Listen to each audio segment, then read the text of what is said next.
Microphone is working, thank you so much.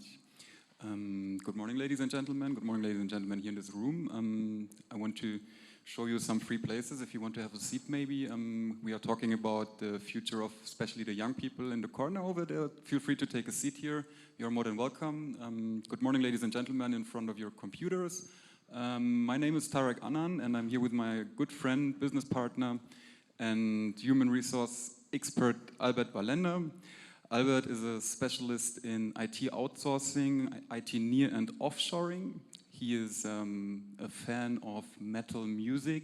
He is renovating old houses and he lives in a small village in Germany, in the oldest house in the village, which he was renovating with his family. And we will talk with you today about German IT companies as an opportunity for Kosovo IT talents. And we are very happy to be here. And maybe, Albert, you want to talk some words about my person? Yes, of course. Thank you very much for the introduction. And let me introduce to you, ladies and gentlemen, Mr. Tarek Annan. I've known him for quite a few years. We met each other in a business dinner, actually, a couple years ago. And we became friends over the time because there are some interests, not in music, but we both like hiking and things like that.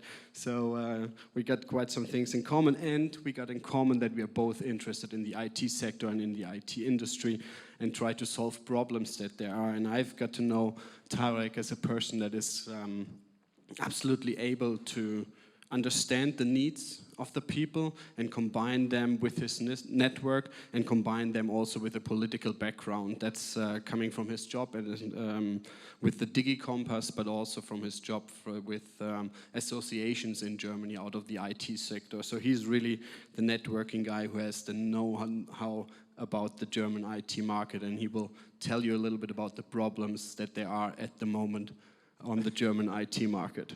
Thank you so much, Albert. As you see, enough of presentation of ourselves. So since this conference here just take place here in total, I would like to ask you to take photos, upload them to your social media, use the hashtags you find on the internet about this conference, so people will know about Kosovo and what happens here and how innovative and friendly and especially young this place is. We are very happy to be here, and let's start with the presentation. We Germans love presentations and we also love numbers. So I brought you some numbers to have a glance at the German IT economy. And let's start. This thing is not working. Oh, now it's working. Okay, I have to push a bit harder. No. Okay, will you do it for me? Okay, I will give you a finger then.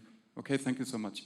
So we have two parts. As you can imagine, I will do part one, Albert will do part two.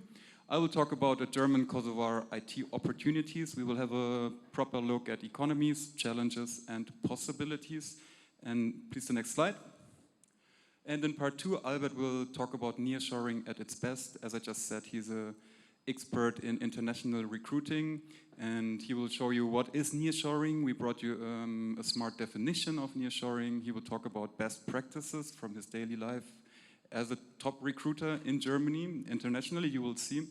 And then we will discuss Kosovo chances, and they are quite obvious, but not used in a way we would love to see. Next slide, please. So what is DigiKompass? I founded DigiKompass in 2013 with the goal of a sustainable and digital future. We know all of us that there are two megatrends these days. These two megatrends are digitization and sustainability. We are running on this topic since 2013. We are a decentral think tank of IT nerds and social thinkers. We try to build bridges, as you can see. And we have strong networks into the fields of NGOs, stakeholders in politics, business unions, and science. And the global megatrend of digitization is an opportunity instead of a problem. So, what did we sign? We signed us two goals, or we have two goals, which are more complex on the second level. The first goal is to work on the Sustainable Development Goals from the United Nations. That's why we're here. We think it makes sense to use the model of SDG to achieve goals, and we want to use the tools of digitization to achieve them. We can't achieve them just with digitization, but digitization can accelerate, and it's a proper tool for many problems we see nowadays. And for that, we signed the principles for digital software development. Please, the next slide. So how we see digital progress. As you can see, we have the triangulation of environment, society, and business, economy. But all these 3 points are nothing without culture. So we also have a special look on cultural sensitivity when we are doing projects. It's not about one dimension. It's not just about dimension economy. It's about the 3 dimensions, and they are moving in the field of culture. So let's have a look at some numbers, as I promised. Here you see the first sheet. That's the size of companies in the IT mid-market in Germany. As you can see, we have 88% with just 9 employees, which means they are producing singular products, for example, a time measurement software. And with this time measurement software, you can solve one problem, but it doesn't help you if you just have solved one software problem. You need to cooperate. So since the structure in Germany is very small on the business level, you see that they are cooperating a lot with each other. This is very important also when we talk about standardization. How will we update our APIs? I'm not sure how many techniques or IT nerds are here, so maybe we move on to the next slide. So sales of information technology in Germany. We see here the sales of information is rising. And I will go quite fast through these slides, so we don't want to be boring. So we have a total sales rise of 30 billions in the last 10 years in Germany. You see, we are growing. Germany is growing. We know how to build machines. We know how to export them. We are like the architects of many machines and a technical population so far. Next slide, please. And as you just saw, the sales of hardware and software, now we have a glimpse look at just software sales in Germany, which is in the last 10 years by 11.11 billion euros. And next slide, please. We have in the last 10 years more than 22 software sales. This was the slide before. Maybe the next one, please. Sorry. The number of IT companies in Germany.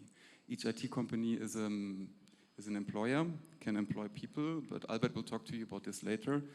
And we have seen that there are people in Germany who are founding startups in a proper way. They are using cutting-edge technologies.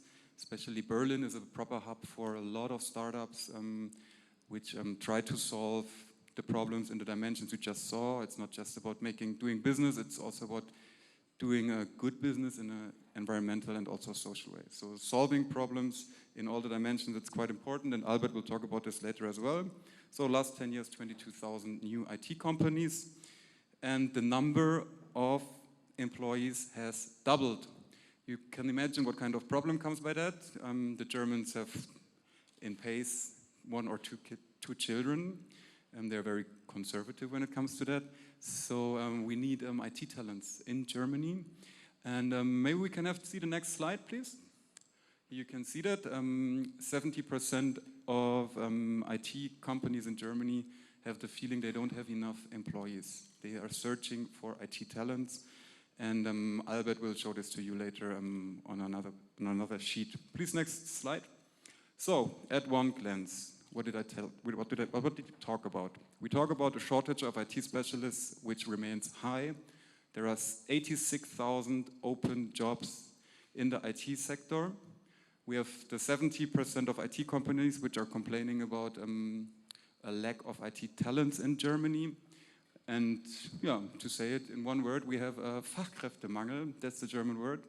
And we are searching for IT specialists, and we see in Kosovo huge chances and opportunities, which you will see on the next slide. I brought you 10 points. I mean, you can read them maybe by yourself, but I will read them for you as well. So you will see that we identified also in stats that in Kosovo there is a highly quality young staff. We have a strategic location in the middle of Europe. You can arrive it in 2 hours from Frankfurt, which is also an airport network, which is using or flying to all the destinations all over the world. And you have the same time zone. So nearshoring is a good tool when it comes to time zones, since, as you can imagine, in America it's quite hard if your employee works 12 hours earlier or 11 hours earlier than your entire team. We have a cultural affinity. We have a EU-compatible legislation, access to EU market, the major ICT market, which is also based in Kosovo. We have an increasing number of ICT graduates based on your excellent universities here. We were visiting one technical university yesterday here in Prizren. And you have a national IT strategy. And last but not least, you have the German support as well, since you see the ITP Prizren here. And my colleague Simon over there is running this place with his colleagues in a really nice way. They are hosting us today. And since if you have any questions when it comes to these topics from today, feel free to contact the ITP Prizren. They will forward our contacts and we can get in touch or see what we can do for you. So, 3 points of business opportunities, which we identified together with STIC. You see the B2B matchmaking is the base of all the 3 opportunities we brought today. And the first one is nearshoring. The second one is public project and tenders. And the third one is joint market development. And in the following, I'm happy to give the microphone and the voice to Albert Vallendar, who will talk to you about the next foil. The next slide, please. Nearshoring. Nearshoring, as you can see. And thank you for your attention. And Albert, the stage is yours. Thank you very much, Tarek. And thanks for the handover and stopping with this topic of nearshoring. This is one of the solutions that Peter was mentioning in the beginning of, or like in the introduction that he gave to us. And we can go on with the presentation because I also brought some slides to you. But I would like to speak to you about one more, please. Nearshoring and nearshoring at its best. Because only if you see the whole thing, you can really see the advantages. And as an entrepreneur, you have to understand that there's always just more to it than the theory. You really have to make sure you really understand also the cultural competences. You need to understand what's behind the whole story in order to make business at the end successful. So that's what I'm going to speak about today. First of all, I would like to define to you what's nearshoring. Just a couple words on that. Then I will introduce our company so that you know why I am here and what we are doing or what we are able to do. I will provide a little bit about information about our services and how they could be established very easily here in Kosovo as well. After that, I will speak about the structure and to build up a nearshore center, how that is going to be happening on some best practice examples that I brought to you from Košice in Slovakia and Sevilla in Spain, where we have done something like that.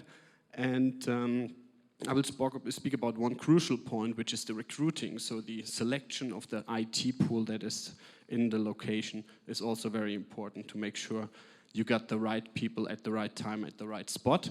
And then I'll speak about the advantages as well. So if we look at the definition, please the next slide, there's a couple informations for you guys. What basically nearshore means is you relocate business activities to another country. Usually in nearshore you speak about a close-by country or a neighboring country, but everything for us in Europe, on the European continent, would mean nearshoring. You do nearshoring to avoid the problems that come with offshoring. Tarek was speaking about that also a little bit when he said there's a different time zone, there's even a further away culture. There is the accessibility to come to this place. Those kind of things are problems from farshoring or offshoring, and that's why you try to avoid that with going with a nearshoring. What are the advantages? Just to name 2 of them, there's a better understanding of culture, of course, and there is usually a very high set of skills in those locations. And the goal of nearshoring is to remain competitive with your products, with your business, and also to reduce the cost at the end because it needs to be a business case. But, in my opinion, there's a little bit more to it, and that's what I'm going to show you, who we are in the first place and what we can do. If you look at the next slides, you can see Job Impulse. GmbH from Germany is the mother company of IT Impulse. IT Impulse is the software provider, the nearshore service provider. But Job Impulse in general is a HR service provider. We try to offer 360 degrees of services in 52 locations in 12 countries worldwide at the moment. if we go to the next slide, because I think it's enough of the introduction of who we are, we'll see more what we can do later. If we go to the next slide, please. I'm going to show you some views on the services and how it could be established here in Kosovo. So if we go to the next slide, you will see we have the capability of doing something that's at the end the logical consequence out of what Tarek was presenting to you in the very beginning. We as IT Impulse can build up nearshore capacity for our customer. We have the experience in doing that. We know the needs in the German market. We just need to match them in the B2B place, as Tarek was also saying that. Yeah, we are specialists in recruiting, very important. If you form teams, you need to make sure they are strong together, because the team in the nearshore facility needs to provide a good service for the customer in the region of like Germany, Austria, Switzerland, whatever, UK. But they need to be very strong together. So that's one key part in the recruiting, to form a team that's not only consisting out of very skilled people, but also consisting out of skilled people that are good as a team, work in a team. So we will try also to give them the platform to do that. So we have a very appreciative leadership of our people, which is very good in order to avoid rotation. And what's also important for the customers in the other countries is to have a good service. They want to focus on their business. They need to focus on their business. What we need to do is to provide the service and at the end, the development. And that's what we can do. And very simply said, how we can do this, for example, here in Brisbane is, first of all, there's sales to it. There's always sales. We need to find a customer. If we have the customer who is willing to go that step with us, to make this, let's say, resource strategy with us, then we can establish a company here in Brisbane. We have to define the requirements of the customer. Very simple. We talk to them on operational level in order to form a team that is not just, we need 5 people to do that project. No, we need to have these 5 people with that skill set, with that mindset, in order to form a good team that can collaborate with the colleagues in Germany. Then we start the recruiting, we start to hire the people. We use the ITP, let's say, here in Brisbane, with the office spaces, with the infrastructure that's already there, to start something that helps us to offer these excellent services. And once we have established the first customer, the experience shows us they want to grow with us, because what we are doing with the people is good for the German market in order to solve the problems that Tarek mentioned before. So if we go to the next slide, I'll show you a little bit of how to do something like that. I will give you the best practices from Košice and Sevilla, where we did something like that. So it's very easily shown in a little wave what are the 7 most crucial points that we will see on the next slide. And this is basically it. This is the secret. And I'm giving you some deep insights now on how to do it, basically. But I think we can share them here because we all have the same intention while we are here and we want to do business. So first of all, just please stay on that foil, because that's the secret, that's the most important points. So first of all, we need to start with a customer. We need to find that customer, that's what I mentioned. How can we create a sustainable relationship with the customer? We bind them to us. We create a long-lasting contract with them. Once the contract is signed, we need to start the research. As I just told you before, we were going to make the definition of the requirements, the definition of the team, how big it must be, etc., etc. And then in the next step, we are building up the infrastructure. So we need the laptops, we need the monitors, we need the internet access, we need maybe some hardware, some other things. So if we come to that point, or once this point of the infrastructure is done, we do the hiring. Once we hired the people, the most important part now actually is this one. I will speak about the onboarding a little bit longer, just to make sure you understand it. 3 to 4 weeks are very crucial to be on site in Germany, Austria, wherever the customer is, to socialize. You can only work in a team together in a good way if you are socially connected. What does that mean? You need to understand what are the hobbies of the other people, what are the family situations of the other people. If you have this understanding for each other, work life will be much, much easier. So that's why this is super important to socialize. And you need to go out together in the evening, have a beer, make a team dinner, really combine, and then you have the opportunity to work cross-border successful. So once this onboarding period in Germany or wherever is done, we can go to a mentorship. A mentorship is also important because you can have the best skill set, you will be the best PHP developer in the world, but if you don't know what the, let's say, the know-how of the company is, there is no need, or there is no way for you to be successful. So what you have to do is you have to understand also the business purposes of the customer. In order to understand these business purposes of the customers, that's a long process. That's an onboarding process where you need this mentorship. So we usually assign one person in the nearshore location and one person as like the bridge in the customer location.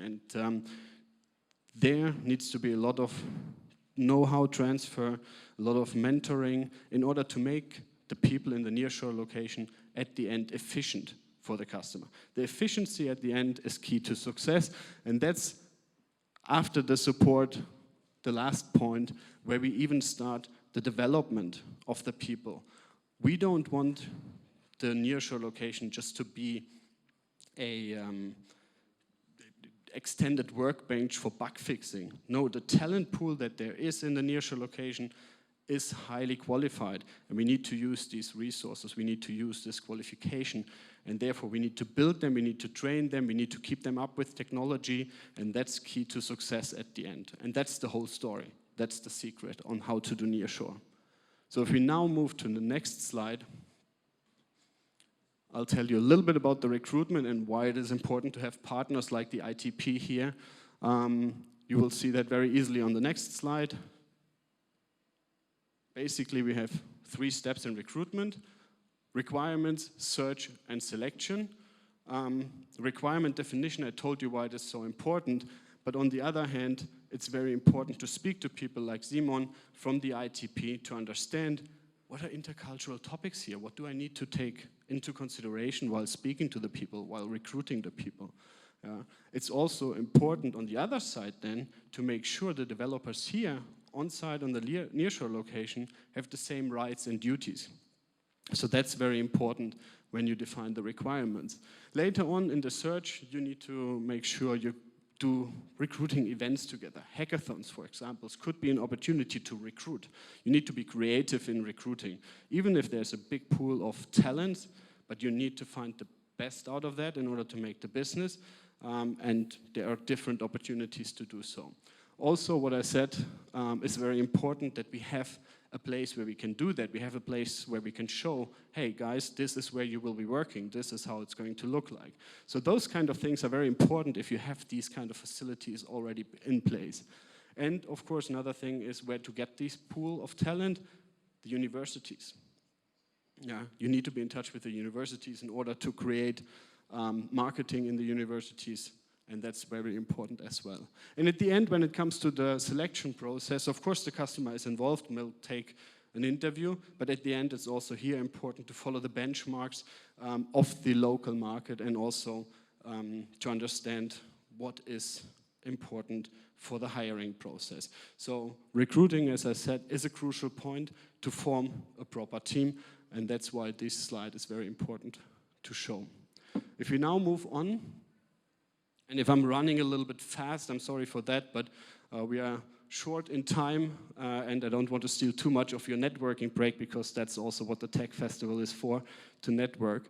So if you have any further questions later on, feel free. I'm going to be around until tomorrow lunchtime. If there's more questions, just come and talk to me. Yeah. Last but not least, speaking about the advantages. Advantages for the region, advantages for the customers. And my boss always hates me if I'm saying that, but at the end it's the circle of happiness.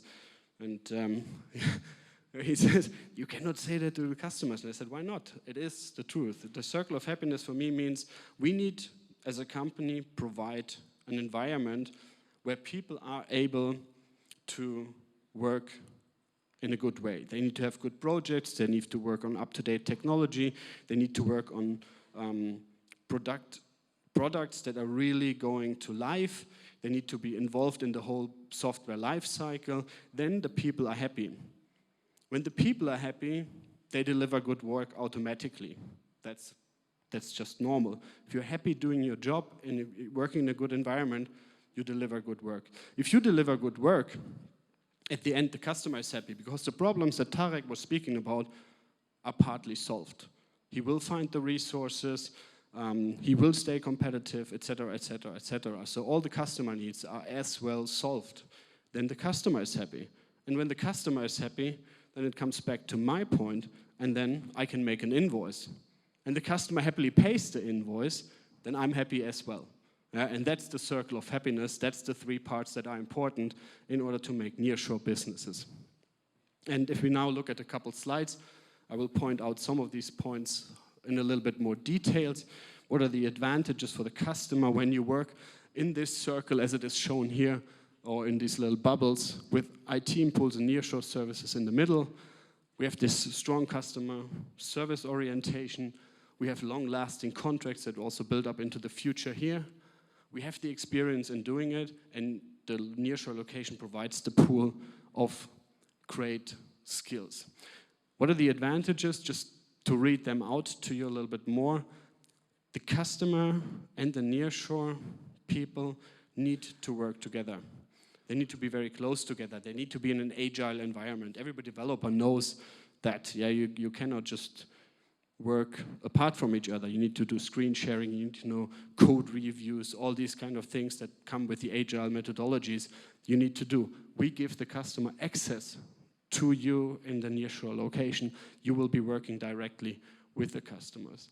All of that we do completely transparent for the customer in terms of calculation and invoicing. This gives a very big advantage that the customer always knows exactly what he pays for, and it's based on the salary of the employee. So if there's a very talented person doing a great job, the customer say, I want to increase the salary of that person, we'll increase the salary of the person, then the customer knows what he has to pay for it. But it's all combined and always the basis of the salary.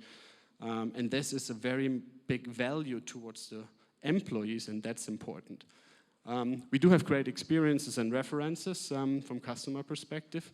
And at the end, what I said, if the circle of happiness is alive, then we have very high productivity, and that's what the customer needs at the very end. What does it mean for you guys here, for Kosovo? At the end, we build up long-lasting,